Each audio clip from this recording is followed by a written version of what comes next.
Hi, my name is Lena. Welcome to my channel, and this is my March 2020 wrap-up.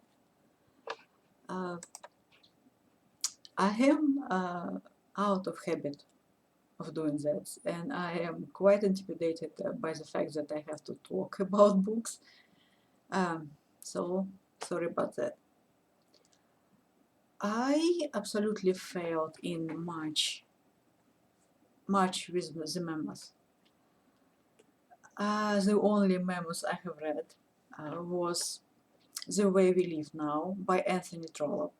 It was a readathon with read-along with Steve Donoghue. I will leave a link to his channel into info box, and I think he is the best person to talk about this book.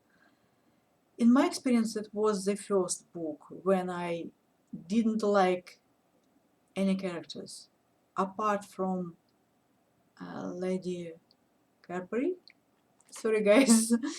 um, and Mr. Brown. So I disliked most of the characters. They were extremely annoying, especially Georgiana Longstaff. I couldn't believe this girl. She was insufferable. So I didn't like any characters, but I did enjoy the book. It was very interesting and compelling. And I recommend you to read it if you haven't read any Trollope novels. And if you have read his other works, I really enjoyed the book. Then I read Hyperion with Todd the Librarian. It was a read for me. I enjoyed it the first time, but the first time I read it as an audiobook, so I listened to it on Audible and enjoyed it. This book is called literary science fiction, and it won the Hugo Award. It's written as a tribute to the Canterbury Tales by Geoffrey Chaucer. So we have a pilgrimage to a planet called Hyperion. During the time of unrest, during the time of war, we have a pilgrimage to a monument called Time Tombs on the planet Hyperion. And pilgrims are telling stories. I believe there are 6 stories. When I was listening to this book for the first time, my favorite story was the priest story. It's the first story in the book. But now I enjoyed all 6 of them. I love them all. It's a very strange book. It's a reading experience. It's quite an experience. It's the entire book given to world building. Those stories, they are very different in tone and in style, I believe. They are not so much sci-fi, but more like human relationships. They were very moving. They were very interesting and compelling, but all of them in some way are about loss. And they are building the world in which will be set 3 sequels to this first novel. So we have something called forecasters, which allows you to travel between worlds in a second. So rich people have their houses with different rooms on different walls, and some of them don't even have an exit to an office or a house. They are forecast there, It's extremely interesting. We have humans who, as we know, colonize worlds, so they adapt the new worlds to their own needs. And we have oysters, sorry guys, who used to be humans, but they left Earth some many years ago, and they adapt themselves to the worlds they occupy. So they probably modified themselves genetically. So it's a very different approach, and it's very interesting. We also have a world of artificial intelligence, AI, and we have war in the making that will start soon. It might be a difficult book to get into, so I would probably advise you to try an audiobook if you can get it, if you can get it from an online library, if you have those. Because if you're looking for adventures, you might probably find it too descriptive, too slow moving, but those stories, they are enjoyable. So if you can get into a book, into in this book, you might try audiobook. Then I read Emperor Hadrian by Thorsten Opper. I'm sorry guys, I haven't looked the name up the way you're supposed to pronounce it. And it's full of beautiful illustrations about Hadrian and his the way he influenced architecture of Rome and a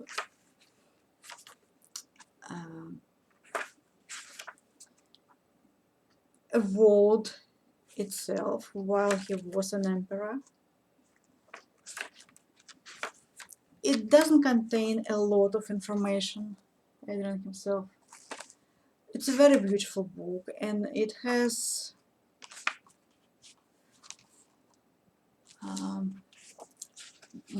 further reading recommendations, which I think are great. It's Hadrian's Restless Emperor by I.R. Burley. It's Margaret Yourcenar, Memoirs of Hadrian, and actually reading those books, I understood where she got an idea to write these memoirs the way she did. And those are the only books I read in paper, I think. Then I read some mystery novels. I didn't follow any props of March Mystery Madness, but I have read 3 mystery novels. 2 of them, sorry guys, in SPQR series by John Maddox Roberts. The detective, the investigator here is a senator, Decius Metellus, I think. He is a fictional character, but most of the characters we meet in these detective stories, detective novels, are real life historical figures. And it's very interesting because Decius, he gives us his assessment of a person, his with a very pleasant kind of humor, his assessment of the time, his assessment of the events, his assessment of the person. And he himself is a very flawed character. He is a Roman, but he changes. Those books, they kind of change, those stories change his perspective. his attitude towards things. He's believable, and he's one of my favorite characters in detective series. So the first one, Nobody Loves, well, actually it's the sixth one, Nobody Loves a Centurion, is set in Gaul. I find it that I love best novels that are set in other places than Rome. I just love them most. They are more entertaining, they are more interesting. In this novel, for example, he tells us about the way things were organized in a camp of the Roman army. It's very interesting, it's informing. But usually the murder occurs somewhere after 30% of the book, so he set a stage for you. He tells you about main events, about historical characters. He sets the mood, and then he starts with the story, with the investigation. So you might find it slow moving at first, but it's very interesting, and I like the humor.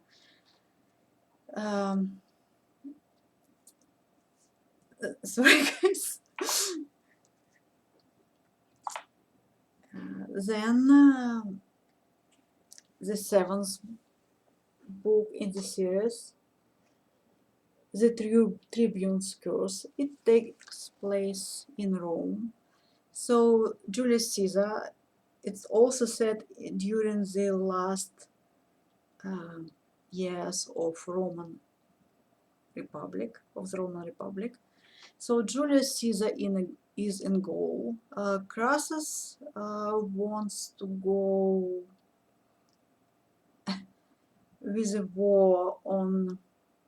Oh my God! Sorry, guys. He is going to Syria, I believe. And Pompey stays in Rome. And this time it involves a conspiracy. And two crimes are committed. One is a sacrilege, and the other is a murder. And Decius Metellus is appointed by Pompey this time to investigate. And it was very interesting. It's not so much investigation, but you can guess what's going on. You can guess who the guilty party is. But it's not so much an investigation. It's more like assessment of the situation. And I enjoyed it quite a bit.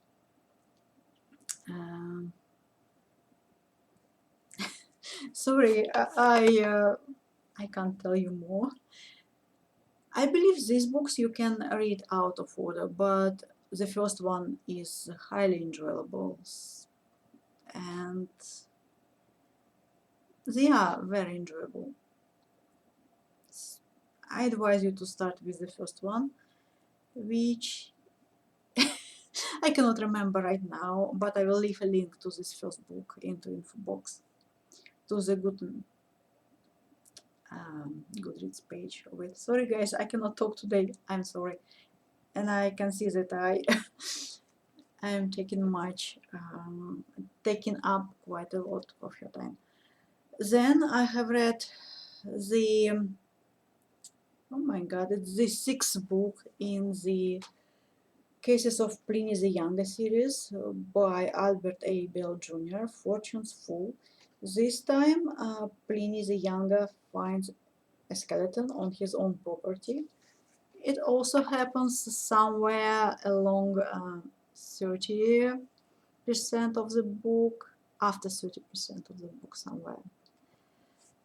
It was very interesting, it was very enjoyable, but unlike SPQR series, this one you should read in order because they have an over arc of Pliny relationships with his friend Tacitus, with his mother, with his arch enemy Regulus, I believe, with his slave girl Aurora, and now with his first wife and his mother-in-law. So they are very interesting, very enjoyable. And I like stories where we have two investigators when they actually discuss the case. And I like this pair, Pliny the Younger and Tacitus, as investigators. I even find that I like Tacitus more.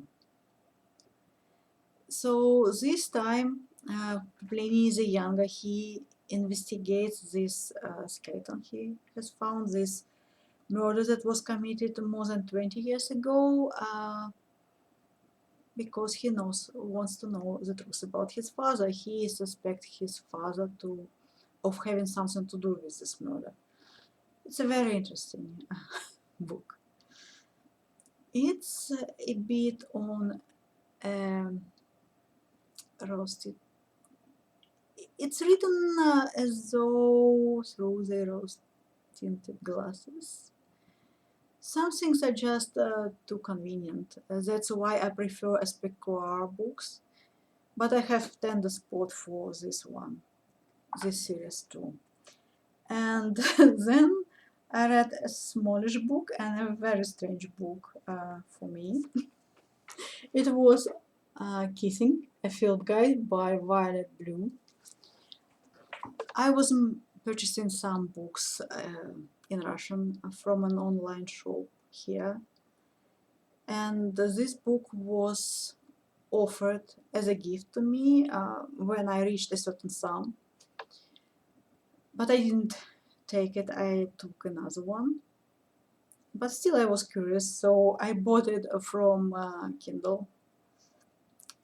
I'm not sure about this book. It felt a bit YA for me.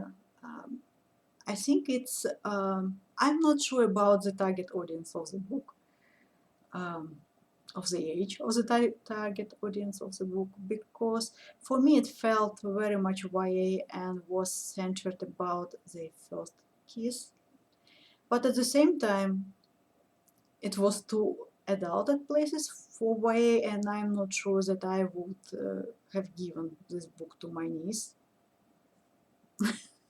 So I have no idea what to talk about it, what to tell about it.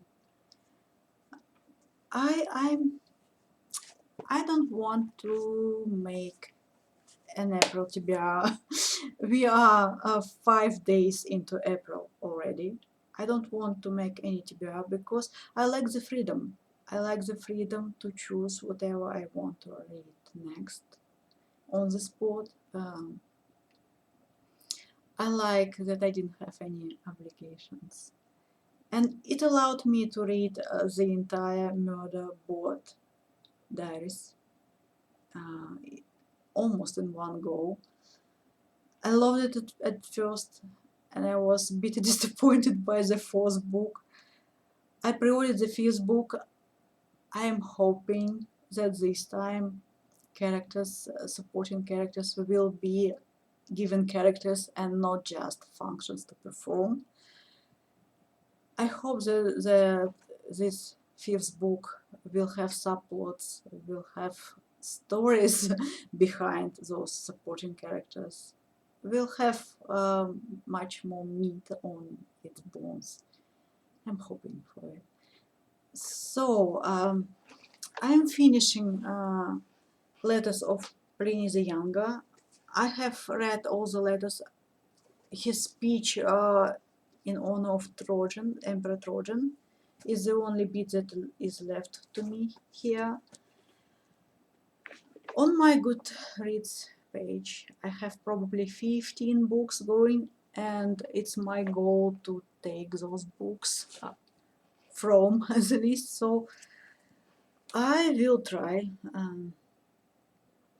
in April to read the second volume, the third and fourth books of War and Peace. by Leo Tolstoy, to take it off my list. I felt this time, to do it in March. And I will probably try to finish Dubliners by James Joyce. It's it's a shame that I have been reading this book for so long. I found these stories quite interesting, quite enjoyable, these short stories. I will try this method. Shawn the book Maniac recommended many months ago. He said that you should read one story from my short stories collection before you read anything else, and it worked. This way I finished Martian Chronicles by Red Bradbury and enjoyed it quite a bit. I also might start some books by Tacitus while I'm interested in him and in his works. I don't know how it will go. We'll see how it goes. Sorry guys, I cannot speak today. I am so sorry for taking up your time. Then I have some detective novels because I enjoy them. They are for me the best for taking your mind off things.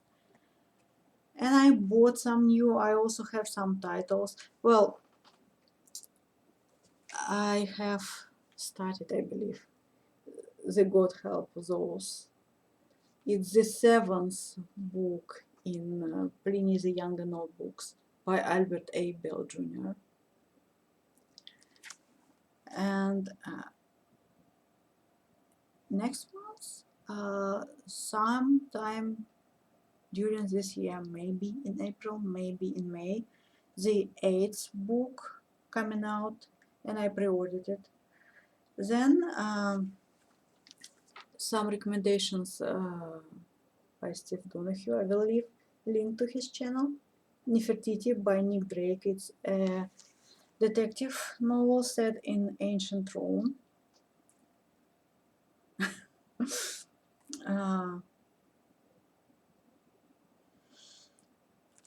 Also, this time I felt in ShakeTube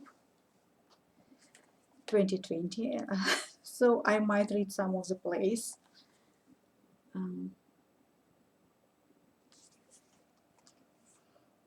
This month, I'm sorry.